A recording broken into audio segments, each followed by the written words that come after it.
আসসালামু আলাইকুম ইউটিউবের দর্শক প্রিয় ভাই বোনেরা, আশা করি সবাই ভালো আছেন। সবাইকে আমার গার্ডেন চ্যানেলের পক্ষ থেকে জানাই অনেক অনেক শুভেচ্ছা।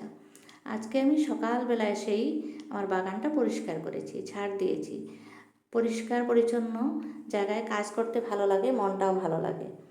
আর বাগান পরিষ্কার করে যে পাতাগুলো বের হয় সেগুলো আমি ফেলে দিই না, সেগুলো এই যে আমার গ্রোব্যাগগুলো রেডি হচ্ছে গরমের সবজির জন্য, এগুলোতেই ফেলে দিই, এগুলোও কাজে লাগে।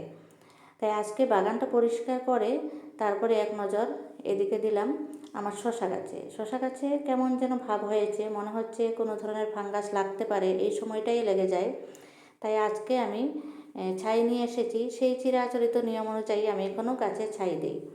আমি কোনো ধরনের রাসায়নিক ফাঙ্গিসাইড এখনও ব্যবহার করি নাই, দরকার হলে এবার অবশ্য করব, কারণ পাতার মধ্যে কিছু কিছু সাদা সাদা স্পট দেখা যাচ্ছে। যদি এই পোকাগুলো হয়ে যায় গত বছরের মতো, তাহলে আমি অবশ্যই রাসায়নিক ফাঙ্গিসাইড ব্যবহার করব। তার মধ্যে যেটা নিম তেল, সেটা আপনারা সবাই ব্যবহার করেন, তাই আমিও করে দেখব এবার। গাছে ছোটো ছোটো শশা এসেছে, দেখে খুবই ভালো লাগলো। আমি গরমের সবজির মধ্যে সর্বপ্রথম এই শশার বীজ দিয়েছিলাম। আর শশা গাছটা কিন্তু বেশি পানি পছন্দ করে না, আমাদের এখানে এখনও বৃষ্টি হয় নাই তেমন একটা, তাই শশা গাছটা একটু ভালো হয়েছে। বেশি বৃষ্টি হলে এই গাছটা কিন্তু ভালো হয় না, একটু নষ্ট হয়ে যায়। আর বাকি সব সবজির বীজও আমি একটা একটা করে দিয়ে রেখেছি, চারাগুলো হলে জায়গায় জায়গায় বসিয়ে দেব। আশা করি আপনারাও তাই করছেন। আমার ভিডিওটা ভালো লাগলে অবশ্যই চ্যানেলটাকে সাবস্ক্রাইব করে দিয়ে ভিডিওটাতে একটা লাইক দিয়ে যাবেন, আমাকে এগিয়ে যেতে সহায় করবেন।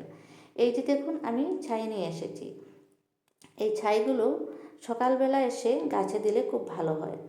আমিও তাই করছি, সকালবেলা এসে গাছে ছিটিয়ে ছিটিয়ে দিয়ে দিচ্ছি, যাতে করে আমার গাছগুলোতে কোনো ধরনের পোকার আক্রমণ না হয়।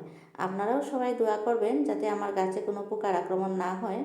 গত বছর খুব পোকা হয়ে গেছিলো, তারপরে আমার গাছ নষ্ট হয়ে গেছে। এবছর তাই আমি প্রথম থেকেই ব্যবস্থা নেব, আমি নিম তেলটা অবশ্যই এবার ব্যবহার করব। আপনারাও তা করতে পারেন।